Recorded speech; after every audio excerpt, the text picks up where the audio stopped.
అందరికీ నమస్కారం అండి ఫ్రెండ్స్. ఇప్పుడే అందిన వార్త. ఇక ఉద్యోగులకు అదిరిపోయే గుడ్ న్యూస్. సుప్రీంకోర్టు సంచలన తీర్పు అంటూ ఉద్యోగులకు సంబంధించి మరొక ముఖ్యమైన అప్డేట్ అయితే రావడం జరిగిందండి. అయితే ఇందుకు సంబంధించిన పూర్తి వివరాలు అయితే మన వీడియోలో తెలుసుకుందామండి. వీడియో మాత్రం స్కిప్ చేయకుండా చూడండి ఫ్రెండ్స్. అప్పుడే మనకి పూర్తి సమాచారం అయితే తెలుస్తుంది. ఇక లేట్ చేయకుండా వివరాల్లోకి వెళ్ళిపోదాము.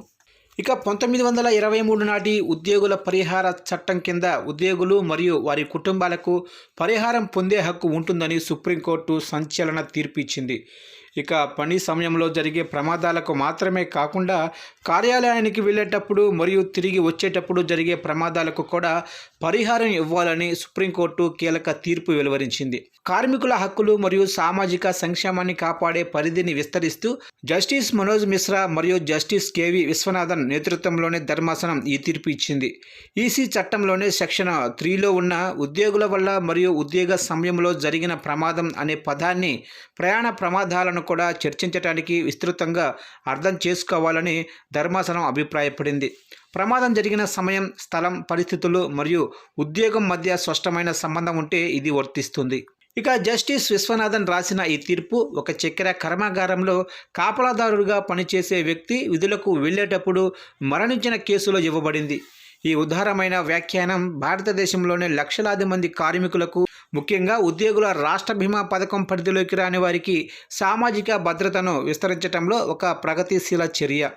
ఇక ఈసీ చట్టం సెక్షన్ 3 కింద ఉద్యోగం వల్ల జరిగిన ప్రమాదం అనే పదాన్ని మేము అర్థం చేసుకున్న ప్రకారం ఒక ఉద్యోగి తన నివాసం నుండి విధులకు వెళ్ళేటప్పుడు లేదా విధులు ముగించుకొని తన నివాసానికి తిరిగి వచ్చేటప్పుడు జరిగే ప్రమాదం కూడా ఇందులో చేర్చబడుతుంది అని కోర్టు జూలై 28న ఇచ్చిన తీర్పులో పేర్కొంది.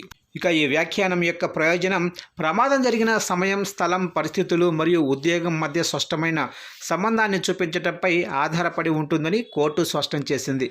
అంటే ఉద్యోగి కార్యాలయానికి వెళ్ళేటప్పుడు లేదా తిరిగి వచ్చేటప్పుడు సాధారణ మరియు సకాలంలో జరిగే ప్రయాణంలో ప్రమాదానికి గురైతే పరిహారం కోసం అది ఉద్యోగానికి సంబంధించినదిగా పరిగణించబడుతుంది. ఇక ఈ కేసు వివరాల్లోకి వెళితే ఈ తీర్పు మహారాష్ట్రలోని ఒక చక్కెర కర్మాగారంలో కాపలాదారునిగా పనిచేస్తున్న షాహు సంపత్రావు జదావర్ కేసులో వచ్చింది.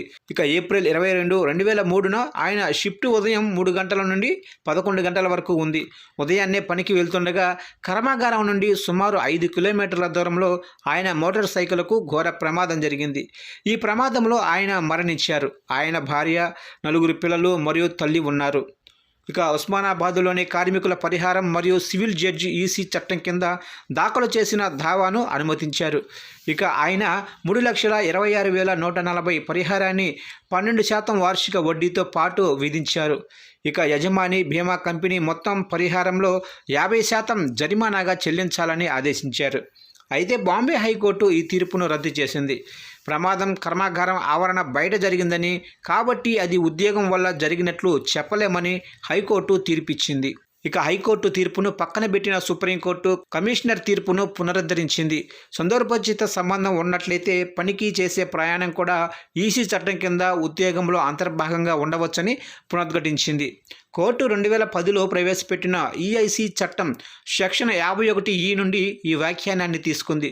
ఈ సెక్షన్ ప్రకారం సందర్భాలు, సమయం మరియు స్థలం మధ్య సంబంధం ఉంటే ప్రయాణ ప్రమాదాలు ఉద్యోగ సమయంలో జరిగినవిగా పరిగణించబడతాయి. ఇక ఈసీ చట్టంలో అలాంటి నిర్దిష్ట నిబంధన లేనప్పటికీ 2 చట్టాలు కూడా సామాజిక సంక్షేమం మరియు కార్మికుల రక్షణను లక్ష్యంగా చేసుకున్నందున అవి సమానార్థక శాసనాలు, అంటే ఒకే విషయాన్ని నిర్వహిస్తాయి అని సుప్రీంకోర్టు అభిప్రాయపడింది. అందువల్ల ఒక చట్టం కింద ఉన్న వ్యాఖ్యానం మరొక చట్టానికి కూడా వర్తిస్తుంది. ఇక ఈసీ చట్టం మరియు ఈఐసీ చట్టం 2 కార్మికుల పరిస్థితులను మెరుగుపరచడానికి మరియు వారికి సామాజిక భద్రతా ప్రయోజనాలను అందించడానికి ప్రయత్నిస్తాయి అని తీర్పులో పేర్కొంది. ఇక ఈఐసీ పథకం కింద కవర్ కాని అన్ని ఇతర యజమానులు మరియు ఉద్యోగులకు ఈసీ చట్టం కూడా వర్తిస్తుందని కోర్టు ఈ సందర్భంగా గమనించింది.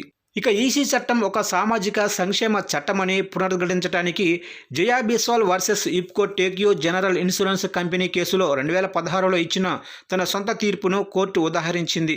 ఈ చట్టం కార్మికుల కనీస రక్షణ మరియు పరిహారం లభించేలా చేయాలని, తక్కువ చట్టపరమైన లాంఛనాలు మరియు తప్పును పరిగణనలోకి తీసుకోకుండా ఉద్దేశించబడింది.